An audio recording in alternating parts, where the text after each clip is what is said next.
Moliki means crumbs. So after dinner, after you're sitting around the table and everyone talking and drinking their little digestivo and having the last sip of espresso, generally the mom of the family will say, okay, everyone, let's clean up the moliki, the crumbs. But in families with Jewish traditions, they don't use that word. They use the word chametz.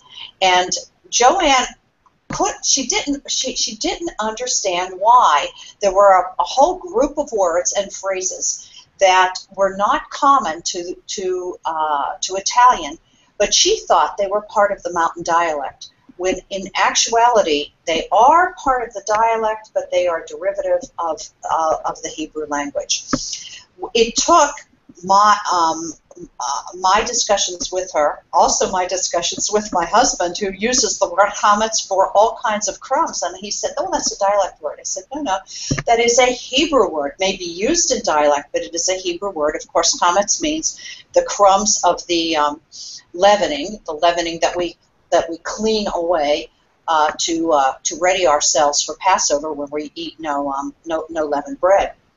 What I like to do, I'm going to hold this up here. I don't know how this will show, but this is La Lingua dei Padri, the language of our fathers. And it is a dictionary.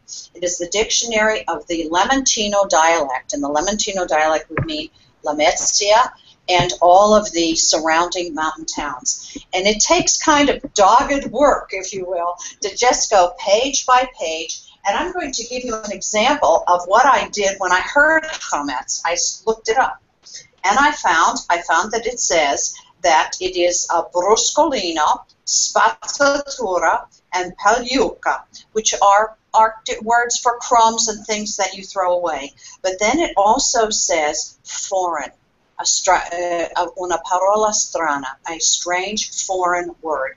And it is spelled with, interestingly enough, with a CH, chametz, just like we say it in Hebrew. And that's what I do. I go page by page, and when I hear some of these words and phrases, I look them up right away to see if they are considered to be strange words and if they have a Hebrew derivative. Wow.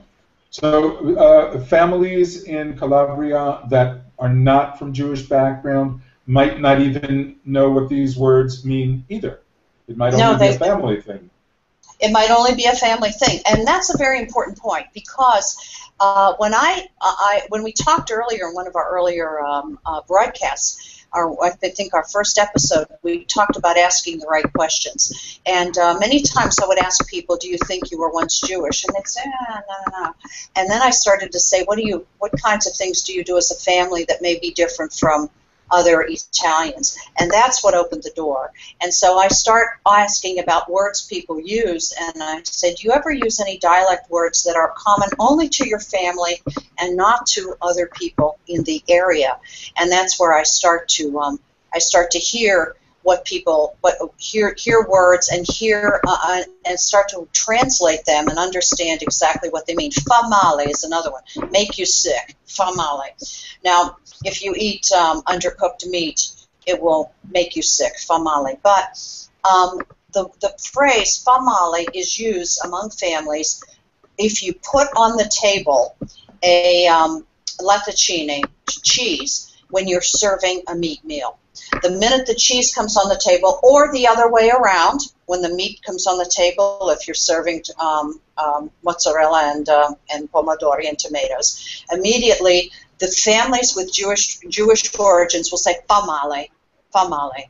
I mean, in other words, it should not be on the table with the meat. The meat, I should say, the meat and the cheese should be separate.